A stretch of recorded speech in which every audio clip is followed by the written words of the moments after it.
In 1996, then City Manager Samantha Orduño organized a community-wide visioning process over multiple days.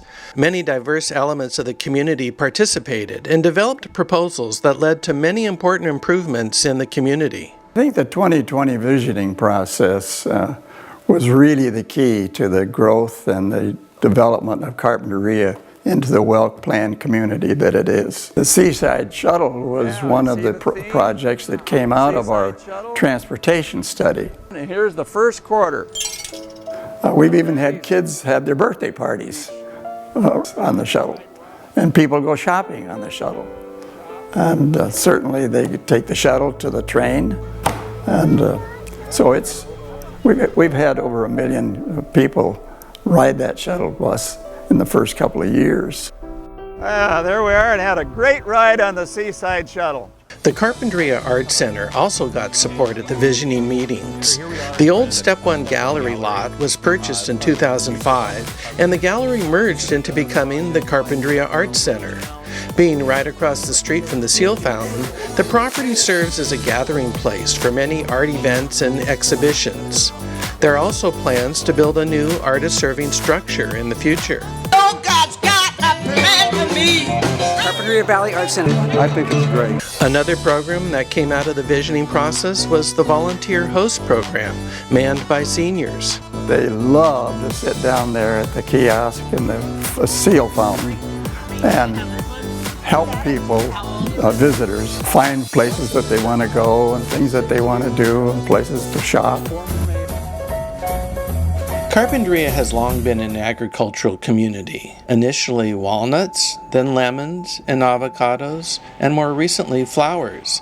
However, over time, the flower greenhouses caused controversy in the valley. I think what concerned people was over time the amount of them, the amount of greenhouse coverage of the land. The city council at the time didn't like greenhouses, they didn't want them here. They never appreciated the fact that Carpinteria is small because the greenhouses surround the city and have kind of suppressed growth that would normally happen in a city. You can imagine if all the greenhouses were removed and you had condos everywhere, it would look a little bit like Los Angeles. Some of the issues raised about the greenhouses were their visual blight, nighttime light pollution, increased traffic, neighborhood overcrowding, environmental practices, and the amount of water they need. The Gerbera daisy is grown hydroponically now. It's the best way to grow it. That water is recirculated, sometimes filtered and used 3 times before they then use whatever the excess is on the orchards that surround the greenhouse. So it's very water saving. When you irrigate in a greenhouse, it's water saving in general instead of irrigating outside and having a lot of evaporation happen. One of the problems was that many of these greenhouses were going up with no permits. The Carpinteria Valley Association took one of the developments to the Coastal Commission and asked that it be stopped. And the city decided at that time that we would support that. The Coastal Commission wrote a very strong letter to the county letting them know that it was time for them to get control over this whole issue. The county decided to do a planning element specific to greenhouses in the Carpinteria Valley, and not to stop them, but to say where they would be appropriate, where future ones would be appropriate, and where they would not be appropriate. The criticism about the flower industry came at a particularly bad time for the local growers because of increased foreign competition. Now, 80% of the flowers that are used in the United States come from South America. But what is interesting is Carpinteria grows about 80%, I think, is the number of what flowers are grown in America. So we are the last little flower basket of America right here. And when the recent economic downturn happened, many of the local flower growers were losing money. Luckily, you had a lot of conservative farmers here who had some resources they could turn to and keep their operations going while they improved the efficiency so that they could get back to a profitable mode. Now you've got a much better balance. About 1/3 of our valley is the city itself, 1/3 is open field farming, and 1/3 is greenhouse operations. One of the frequent claims during this period was the negative impact of greenhouse employees. Part of it was the impact of their workers. What impact would they have on the city? There was concern about the impact on city services, the schools, parking and traffic. Neighborhood overcrowding became a big issue. We started getting lots of complaints from people about single-family neighborhoods where a house would be overloaded with people. And it started causing health, traffic, all kinds of issues, parking. Carpinteria is made up of a lot of through streets, but it also has many cul-de-sacs. And if you have one house and you have, 15 to 30 people in it, that's going to affect the overall street. I remember one letter I got from someone saying, I live on a cul-de-sac and I can't even get into my home anymore, and I wake up in the morning and there's people everywhere, and there's diapers coming over the the bushes. Over time, the city helped fix the problem with more code enforcement and inspections upon sale, which looked for illegal garage conversions. The growers also became part of the solution. We try to provide as much housing as possible. We have several houses on different properties, and our workers live in those houses. But for instance, Edward from Everbloom tried to build a housing project on his place to house his workers, and it got so difficult he finally gave up. Recently, the city has partnered with People's Self-Help Housing. And here we are at Dahlia Court. This is a low-income worker housing project that was really run down. The landlord had been taking advantage of the workers, and the city was able to work with People's Self-Help. Jeanette McDonald here. One of our great partners in recent years has been People's Self-Help Housing Corporation in the county of Santa Barbara, who together with the city have built a number of affordable units. The Dahlia Court project was converted to affordable housing a number of years ago. An addition was made to that in recent years. Now a new project, Casas de las Flores, has been built with another 40 plus units on the west end of Carpinteria. One final thought about the greenhouse owners. Most people agree that the flower growers have contributed generously to the community. Our flower growers and the greenhouses have been some of our best citizens here in town. They've been very, very generous. The City Council undertook downtown improvements. The projects included streetlights, landscaping, flags, and bulb outs. The whole revitalization of the downtown area was to build up so people would stay in town and spend their money here, and I think that worked very, very well. The more we analyzed and looked at Linden, we realized that what was wonderful about it was how authentic it is and how eclectic it is. We had some community workshops, and I'm sitting in one of those ideas. People said, wouldn't it be great to have a courtyard here? And bless Ralph and Betty Brown and Mac and Debbie Brown. The Brown family ended up donating this land here to create this plaza, which has become kind of a center for the Avocado Festival and a lot of other events, and ties in really nicely with the Future Arts Center across the street. And we looked to history and created this arbor with grapes, because Carpinteria had supposedly the world's largest grapevine. Carpinteria Beautiful has done a terrific job raising the money and creating this tile mural which depicts the grapevine and has the history of that. And they also then further down the street have a tribute to the Chumash Indians. It almost feels like it's in an eddy. The rest of the world's going by, and this is almost in a time warp to a gentler time. In the year 1997, train service finally returned to Carpinteria. When I was on the council, it was an effort was taken to reestablish the historic train station that was there, and various plans were reviewed. But the main thrust was to get the train to stop here and to use the train as an alternative transportation rather than having everyone rely on the freeway and on their cars. Station stopping in 15 minutes. We'll be Santa Barbara. Santa Barbara, 15 minutes. In the late 90s, the city of Carpinteria allowed a group of parents to build a temporary skate park in the parking lot next to the train station. Motivated parents who felt like we should have a safe place for children to practice skateboarding. And it was at a time when skateboarding was rising in popularity, and the conflicts of skateboarding on sidewalks was a big motivator. Carpinteria Bluffs, it's about soul. At a time when the Los Angeles area had just sort of built out and so much open space was lost, it was a fascinating effort to preserve a 53-acre piece of coastal bluff in Southern California, which would be considered by most realtors to be the most prime residential real estate anywhere.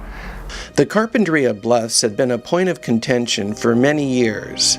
Development proposals had been made, including hotels, condos, and an oil refinery. For many years, the Carpinteria Valley Association, formed by Lois Seidenberg, worked to raise awareness about the value of keeping it as open space. In the late 1980s, Frank Serena and Ralph Brown had a development plan of hotels and condos that was supported by the Carpinteria Chamber of Commerce. In 1990, the Lame Duck City Council, just days before they left office, approved the proposal. But when the new council took office, they withdrew the proposal to the Coastal Commission and revised the local coastal plan. Serena, Brown, and Chevron then sued the city for $50 million, claiming a taking of their property. A few years later, Gary Nielsen was elected to the city council, creating a pro-growth majority, and a new plan by Serena and Brown was presented at a public workshop. On paper, their plan showed it to be less dense than earlier proposals. However, there was lots of public opposition to the plan. It's too dense, people. Including Dick Weinberg, who presented a scale model of the proposal, and in 3 dimensions, it appeared denser. One of the things that this shows is that a fire truck cannot get up and down this street and turn around. We also found out that the trash trucks couldn't get up and down those streets. Dorothy Campbell was in the workshop audience. And some woman got up and said, well, after all, whatever we build will bring money to Carpinteria, and I think there's no better idea. I can turn red if I get really mad, and I tromped down and said, why don't we see if we can't buy the land and use it as open space? And Voss tells me that I'm listening. Voss tells me that the whole place kind of blew up. And the nice thing was that I was up on a podium, and as I came down from it, people were giving me $20 bills. Suddenly, the tide had turned. People in the community thought that maybe they could buy the bluffs. And swing vote council member Nielsen changed his mind and was now in favor of keeping the bluffs as open space. By now, Shea Vickers owned the property, and they came to town and tried to present their vision of a Bluffs business park to the public. But they made a big public relations gaffe. When they unveiled their plan, they actually did it at the Bluffs, but they had a small stage there and they invited a few people. But what they did also is they put Pinkerton guards around the Bluffs so that people could not go in there and listen to what they were saying. Inadvertently, they had excluded all the people they wanted to win over, and they were criticized for being out of touch with the community. The citizens for Carpinteria Bluffs, we decided we could not do this by ourselves. We needed another partner, the Land Trust for Santa Barbara County, and David Anderson, who was with them, negotiated a deal with Shea Vickers for $3.95 million. However, the seller made the option good for only 4 months. No pun intended, maybe they were calling our bluff thinking we couldn't do this. Fundraising began in earnest. One method was to sell honorary deeds. We started selling deeds for a minimum of 100 square feet, hence a gift of $174. and there were countless checks that came in at exactly $174. The gentleman who donated $250,000 toward the acquisition of the property overall got naming rights to the fields and named the fields after his mother, Viola. With nearly the whole town mobilized and with the hard work of the organizers, the funds were raised in the nick of time. Today, Shea Vickers, the former landowners of the property, are here to publicly hand over the deed to us for this special piece of coastal land. What do you think of that? Shea Homes typically develops property and fulfills dreams of home ownership and commercial opportunities. It's a rare opportunity for us to sell an entire property for preservation without any development. I'd like to additionally comment with this transaction, the 3 lawsuits that have been going on for the last 5 or 6 years are also being dismissed and dropped. And about a month ago we had a day called Bluffs Day. When I got up and spoke to the crowd, I said, if you can do this, I'm going to dance on the bluffs. Ron, if you'll have me. Well, here we go. We didn't know It's about love for a sacred land. One of the keys to the successful outcome was having so many community members involved. And while the pros and cons of Bluffs development was divisive to many Carpinterians, in the end, most everybody embraced the solution of buying the Bluffs from the property owners. I think I'm in denial still that we've pulled off this minor miracle. In 13 to 14 weeks, the money was raised to buy the Bluffs. That was, I wouldn't have predicted that ever. And it happened, and it was quite a legacy moment in Carpinteria's history. It was like the soul of the town remained and will remain in perpetuity. It's about love for a sacred land. The Peace Corner at the intersection of Linden and Carpinteria Avenue started in 2002, just after 9/11 and during the lead-up to the U.S. invasion of Iraq. To our minds, there were no alternative voices heard in the media, and everybody was beating the drums for war. So we thought, we needed to tell people that somebody else has a different opinion. Shortly after the Peace Corner started in 2002, a pro-military involvement in Iraq group started across the street. It lasted a few weeks, and the Peace Corner continues today.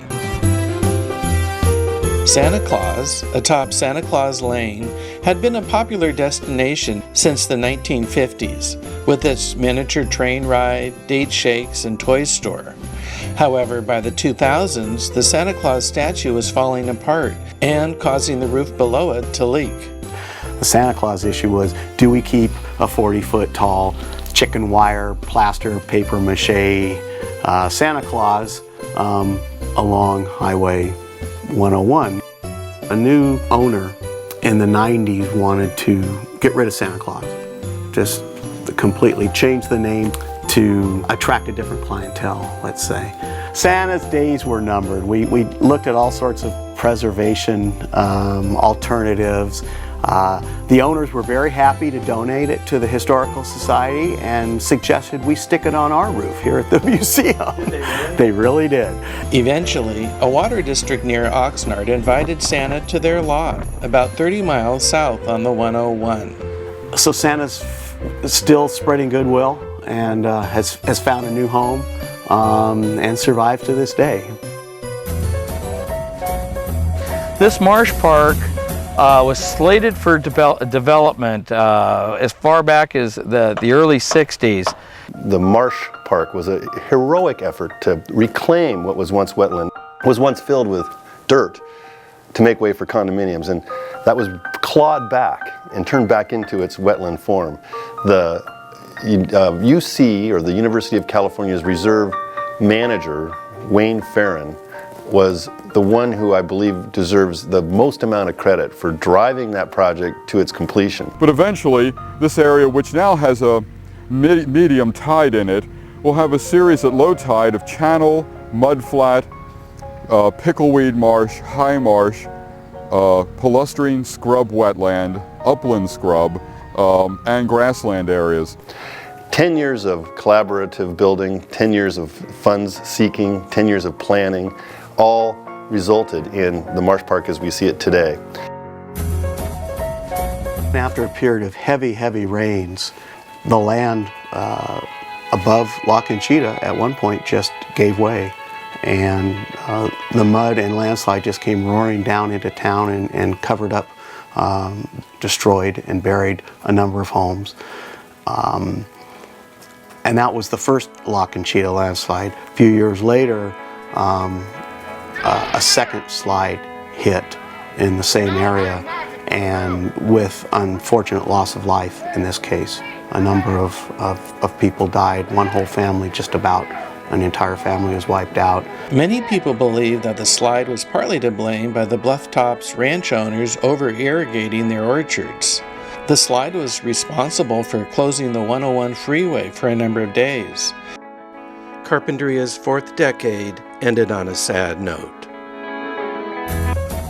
Coming up in Carpinteria's fifth decade, the Franklin Trail reopens.